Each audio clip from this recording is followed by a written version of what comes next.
A partir de agora, a empresa que não respeitar o direito do consumidor vai pagar mais caro. O valor da multa pode chegar a 6 milhões de reais. Veja na reportagem de Gisele Loureiro. Débitos não autorizados, falta de informações, descumprimento de prazos e operações não reconhecidas estão entre as principais reclamações dos clientes que têm conta corrente. Com José, a história não é diferente. Ele pediu para encerrar a conta bancária em 2005. O problema é que 6 anos depois, descobriu que a conta estava ativa e com uma dívida de 41 mil reais. Nesses 6, 7 anos, eles não me entraram em contato comigo em nenhum momento, só no finalzinho, quando eles descobriram que existia esse problema. Então, eu não fui notificado que existia ainda a conta, não fui notificado da dívida e eu só fiquei sabendo agora, ao tentar utilizar o meu cadastro dentro da Caixa Econômica Federal. Se depender do Ministério da Justiça, casos como este estão com os dias contados. A partir de agora, o melhor negócio para a empresa é honrar o compromisso com o consumidor. Caso contrário, o desrespeito pode sair caro. Antes, quem violasse o Código de Defesa do Consumidor, a diretora do Departamento de Proteção e Defesa do Consumidor explica o porquê do reajuste. Desde 2000, com a extinção da UFIR, os valores de multas aplicadas pelo Código não eram atualizadas. Então, nós entendemos que a partir de agora, ela precisava, já de ter uma atualização, precisava tanto que o teto e o mínimo dobraram. Para o diretor do PROCON do Distrito Federal, a mudança vai estimular o mercado a cumprir o Código de Defesa do Consumidor. O índice de solução só tende a aumentar. As empresas vão resolver antes que se torne um processo administrativo, porque, nesse caso, a multa é pesada, como se vê. Bom, e aqui no estúdio, para tratar desse tema, a gente recebe o advogado especialista em direito do consumidor, Humberto Valim. Boa tarde, bem-vindo ao Jornal da Justiça. Obrigado. Bom, como nós vimos na reportagem, a multa para quem descumprir o CDC dobrou. Só que esse valor já era alto. O senhor também acredita que essa mudança, que esses novos valores vão incentivar as pessoas a cumprir mais as leis do Código? De fato, o aumento da multa vai incentivar, sim, o cumprimento. A parte mais sensível de qualquer empresa é o seu caixa, o seu bolso. Com essas multas reajustadas, a ideia é que as empresas cumpram de imediato as decisões que têm que cumprir. De quem que é a competência para aplicar essas multas em caso de descumprimento do Código? Via de regra, o PROCON. O PROCON aplica essa multa de acordo com o porte da empresa, se ele é reincidente, a gravidade de cada caso. O PROCON é a atribuição dele aplicar essas multas. Agora, o que vai ser levado em conta na hora de fixar um valor de uma multa para determinado estabelecimento? Basicamente, o porte. Um pequeno comércio vai ser uma multa proporcional a um grande banco, vai ser proporcional a esse faturamento. Enfim, ao grau de repercussão, a quantidade de consumidores prejudicados com aquele mau fornecedor, esse será o principal critério do valor da multa. E para onde que vai esse dinheiro arrecadado com as multas? Este dinheiro é colocado num fundo e este fundo é dividido entre os estados para programas de incentivo à conscientização do consumidor. Tá certo, e agora vamos ouvir a primeira pergunta gravada nas ruas sobre esse tema de hoje. Meu nome é Zenildo, eu sou estagiária e gostaria de saber quais são os casos que devemos procurar a Delegacia do Consumidor. Pois é, vamos primeiro explicar o que é uma Delegacia do Consumidor. Delegacia do Consumidor é uma delegacia como outra qualquer, só que com a especialidade de tratar de crimes de relação de consumo. E que crimes são esses de relação de consumo? Existe um delegado, existe agente, eles prendem, eles fazem o flagrante. Quais são os casos típicos? Venda de mercadorias em supermercados com data de validade vencida. O gerente vai ser preso, os fornecedores que estiverem lá manipulando aquele produto.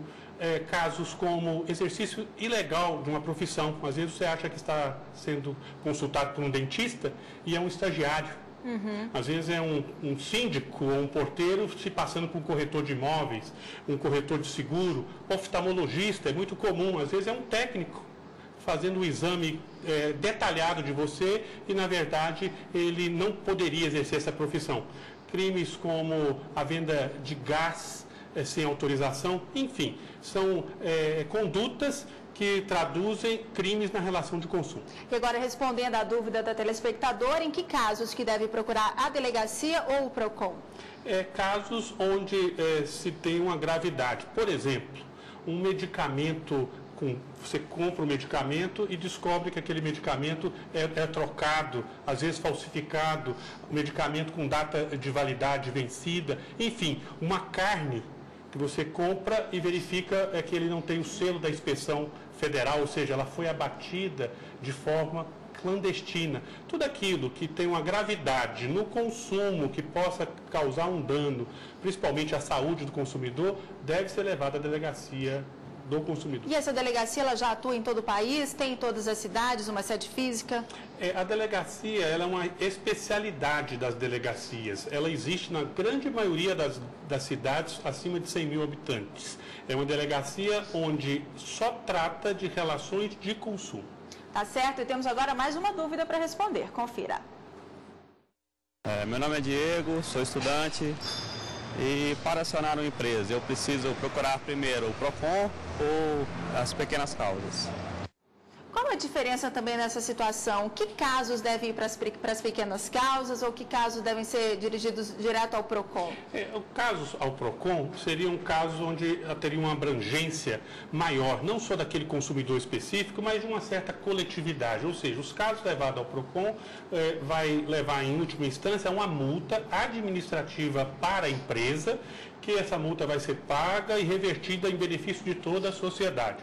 Porém, para um problema específico do consumidor, mais ágil, mais produtivo, que ele vá direto ao pequenas causas, porque o problema dele específico vai ser tratado. Comum, por exemplo, problemas com telefonia. É muito mais rápido, inclusive, você fazer um acordo nos juizados especiais do que aguardar uma eventual punição da empresa junto ao PROCON. Hoje, onde que é mais comum nós vermos casos de descumprimento do CDC? No caso, basicamente, a venda de produtos com validade vencida, produtos adulterados, produtos com vício e defeito. É muito comum você comprar um celular, né, e ao chegar em casa ele não funcionar. Então, como é um produto essencial, esse produto deve ser trocado de imediato. Ok. E temos mais uma dúvida de um telespectador. Confira. Meu nome é Júnior. Se a empresa não quiser cumprir o acordo firmado com o PROCON, o que devo fazer? A empresa ela é obrigada a aceitar qualquer tipo de acordo firmado pelo PROCON, por exemplo? Não, de forma alguma. O acordo é uma concessão entre as partes. Ora, uma vez feito, ele deve ser cumprido. Não cumprindo o acordo, o consumidor deve procurar um advogado de sua confiança, ajuizar uma ação chamada obrigação de fazer, onde ele vai pedir, não só para o vendedor, mas até para o próprio fabricante que judicialmente cumpra e peça também até uma indenização por eventuais danos. Se estes valores que nós estivemos buscando forem até 20 salários mínimos, cerca de 10 mil reais, o próprio consumidor pode ir ao pequenas causas, sem advogados, e exigir o cumprimento do acordo. Tentar uma conciliação, enfim, né? Agora, o Código de Defesa do Consumidor, ainda é obrigatório os estabelecimentos terem um livrinho dele em cada local? É obrigatório. Todo consumidor deve ter acesso ao Código de Defesa do Consumidor em todos os estabelecimentos. E veja bem, aquele estabelecimento que não tiver um código à vista, à mão, no caixa, no balcão, está sujeito a multa pelo PROCON e pode chegar a R$1.000 por cada infração. Tá certo. Muito obrigada por esses esclarecimentos e tenha uma boa tarde. Boa tarde. E no próximo bloco, o Sindicato de Servidores de Agências Reguladoras questiona a medida do TCU que permite acesso aos dados do imposto de renda.